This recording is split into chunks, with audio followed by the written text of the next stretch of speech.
তো তোমরা তো সবাই জানো যে আমি একটা কামরাঙা গাছ নিয়ে এসেছিলাম। আর এই যে সেই কামরাঙাটার অবস্থা, আর গাছটা পাতা হলুদ হয়ে আছে, জানি না কী কারণে এরকম হচ্ছে।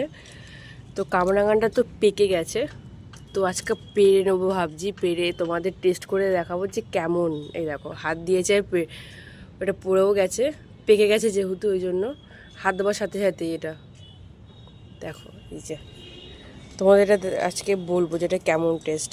এই জায়গাটা না, এটা এই গাছের ডালটাতে ঘষা খেয়ে খেয়ে এরকম দাগ হয়ে গেছে। আর গাছটার অবস্থা দেখো, গাছটার অবস্থা দেখে আমার সত্যি খুব খারাপ লাগছে, কেমন হলুদ হয়ে যাচ্ছে দেখো পাতাগুলো। দেখা যাক, নতুন করে আবার হয়তো পাতা আসবে ওই জন্য। আর এই যে বেশি বড় হয়নি, খুব একটা বড় হয়নি, মাঝারি সাইজের হয়েছে ফলটা। কামরাঙাটা কাটার পর দেখো এত সুন্দর লাগছে দেখতে, আর এটা না একটু বাকি ছিল পাকতে। তো যাই হোক, আর দেখলে তো হাত দেওয়ার সাথে সাথে এটা পড়ে গেছিলো, যেহেতু ওই জন্য নিয়ে চলে এসেছি কাটার জন্য।